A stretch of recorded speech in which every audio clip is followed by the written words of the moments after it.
పగోళ్లకి కూడా కేటీఆర్కు వచ్చిన కష్టం రాకూడదంటూ సెటైర్లు వేశారు కాంగ్రెస్ నేత సీనియర్ నిర్మాత బండ్ల గణేష్. రాజకీయ వారసత్వంలోనూ కేటీఆర్ దారుణంగా విఫలమయ్యారన్నారు. మా ప్రభుత్వంపై గౌరవ మాజీ మంత్రివర్యులు మాజీ ముఖ్యమంత్రి శ్రీ కేసీఆర్ గారి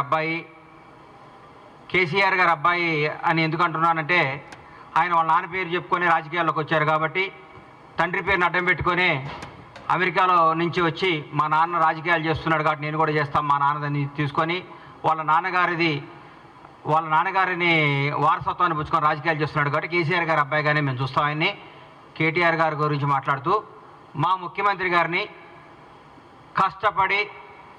కష్టాన్ని ఇష్టంగా చేసుకొని ప్రజా సమస్యను తన సమస్యగా చేసుకొని 17 ఏళ్ల సుదీర్ఘ పోరాటం చేసి ఏ వారసత్వం లేకుండా, ఏ బ్యాక్గ్రౌండ్ లేకుండా, ఏ చరిత్ర లేకుండా ఒక రైతు బిడ్డలా పుట్టి కొండారెడ్డిపల్లి నుంచి తెలంగాణ రాష్ట్రానికి ముఖ్యమంత్రి అయ్యేదాకా వన్ మ్యాన్ షో ఒకటే పోరాట యోధుడిగా తన రాజకీయాన్ని ప్రయత్నించి మీరు పెట్టిన చిత్రహింసలు, మీరు పెట్టిన మానసిక క్షోభ, మీరు పెట్టిన ఆఖరికి తన కన్న కూతురు పెళ్ళినప్పుడు కూడా మీరు పెట్టి జైల్లో పెట్టి మీరు పెట్టిన ఇబ్బందులన్నీ తట్టుకొని రాష్ట్రానికి ముఖ్యమంత్రిగా అయి 6 గ్యారెంటీలను ఇచ్చిన హామీలను అద్భుతంగా అమలు చేస్తూ స్వచ్ఛమైన పరిపాలన, నీతివంతమైన పరిపాలన, నిజాయితీ గల పరిపాలన అందరికీ అందిస్తూ ఈరోజు భారతదేశంలో ప్రతి ఒక్క ముఖ్యమంత్రి మన ముఖ్యమంత్రి వైపు చూస్తూ రేవంత్ రెడ్డి గారు అద్భుతంగా చేస్తున్నాడు, తెలంగాణ రాష్ట్రంలో పరిపాలన బ్రహ్మాండంగా జరుగుతుంది,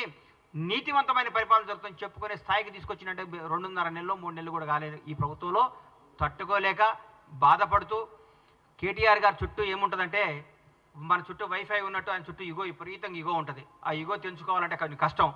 మా ప్రభుత్వంపై గౌరవ గాంధీ భవన్లో మీడియాతో మాట్లాడిన Bandla Ganesh BRS working president KTR పై తీవ్ర వ్యాఖ్యలు చేశారు. సీఎం రేవంత్ పై బీఆర్ఎస్ నేతలు చేస్తున్న పరుష వ్యాఖ్యల్ని తీవ్రంగా ఖండించారు బండ్ల గణేష్.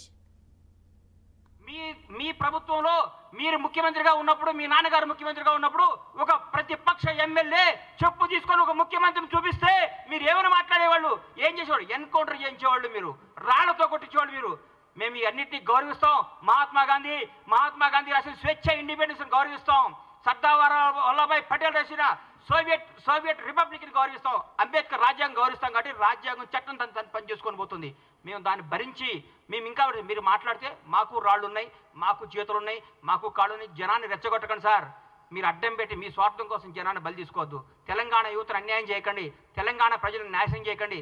మీరు రెచ్చగొట్టే విధానం మారుకోండి, పోరాడండి, కష్టపడండి, ఎందుకు ఓడిపోయాయని తెలుసుకోండి, మాట్లాడండి. కానీ ముఖ్యమంత్రి రేవంత్ రెడ్డి గారు ముఖ్యమంత్రి అయితే 30 సీట్లు కూడా వచ్చాయి కదా. మీరు ముఖ్యమంత్రి చేస్తారని భ్రమపడే 39 సీట్లు వచ్చినాయి. మమ్మల్ని భ్రమపడితేనే నిజంగా మీ నాన్నగారు మిమ్మల్ని అనౌన్స్ చేసి ఉంటే 3 సీట్లు కూడా వచ్చాయి. నువ్వు కూడా ఓడిపోయాడు కేటీఆర్ గారు, మీరు కూడా ఓడిపోయేవాడు సార్. మాకు ముఖ్యమంత్రి రేవంత్ రెడ్డి గారు ఊరికే రాలా, నాన్న పేరు చెప్పుకొని రాలా, వారసత్వంతో రాలేదు, వారసత్వం తెచ్చుకోలేదు, ఆయన పోరాడి తెచ్చుకున్నాడు సార్. ఆయన రాజ్యాంగం కాంగ్రెస్ పార్టీలో ఒక అభ్యర్థి 2 స్థానాల్లో పోటీ చేయడం మీరు విన్నారా? ఎక్కడో కర్ణాటకలో ఒకసారి సిద్ధరామయ్య గారు చేశారు ముఖ్యమంత్రిగా ఉండి. ఈరోజు తెలంగాణ రాష్ట్రంలో నాకు తెలిసి తెలంగాణ రాష్ట్రంలో ఒక పీసీసీ ప్రెసిడెంట్ 2 స్థానాల్లో పోటీ చేస్తే ఆయన ముఖ్యమంత్రిగా ఉండి వేరే వాడవుతాడు కదా. 4 కోట్ల 5 కోట్ల ఈ 4 కోట్ల మంది తెలంగాణ ప్రజలకు తెలిసి నిజం మీకు తెలవలేదంటే మీరు మానసికంగా ఎంత వెనకబడిపోయి ఉన్నారో నాకు అర్థమవుతుంది. మీ ప్రభుత్వంలో మీరు ముఖ్యమంత్రిగా ఉన్నప్పుడు, మీ నాన్నగారు ముఖ్యమంత్రిగా ఉన్నప్పుడు ఒక ప్రతిపక్ష ఎమ్మెల్యే చెప్పు తీసుకొని ఒక ముఖ్యమంత్రిని చూపిస్తే మీరు ఏమైనా. అటు జగన్ నేతృత్వంలోని ఏపీ సర్కారు పైన బండ్ల మండిపడ్డారు. రోజాపై సెటర్లు కూడా వేశారు. రోజా గారి గురించి, రోజా డైమండ్ రాణి, ఆమె గురించి ఏం మాట్లాడతాం? ఆమెకు సీట్ వస్తుందో రాదో డౌటు. రోజా రేవంత్ రెడ్డి యాక్సిడెంటల్ సీఎం కాదు, ఆమె ఎవరి దగ్గర పనిచేస్తుంది? ఆయన యాక్సిడెంట్ సీఎం.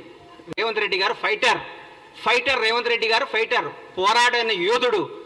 భారతదేశంలో ఇట్లాంటి యోధులు చాలా తక్కువ మంది ఉంటారు. ఈయన యోధుడు. ఈయన పోరాడి కష్టపడి తనేందో నిరూపించుకొని ముఖ్యమంత్రి పదవి తెచ్చుకున్నాడు. యాక్సిడెంటల్ సీఎం అయితే నాన్నగారు చనిపోతేనో, నాన్నగారు వారసత్వం వస్తేనో, ఇంకోటి వస్తేనో, నీలాగా పులుసు వండి పెడితేనో వస్తుంది.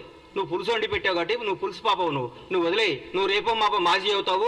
ఆ మాజీ ఈ మాజీ కలిసి పెట్టి ఇక్కడ వచ్చి జబర్దస్త్ ప్రోగ్రామ్ చేసుకుంటా, పగల జబర్దస్త్ షూటింగ్, నైట్ పూట ఏమో మాజీలు కలిసి తాజాగా కేజీలు తెచ్చుకొని పులుసు వండుకొని పెట్టుకోను. అంతేగాని మా ముఖ్యమంత్రి అనే స్థాయి నీది కాదమ్మా తల్లి. నువ్వు స్థాయి కాదు, నువ్వు ఐటెం రానివి, నువ్వు ఐటెంలానే ఉండు.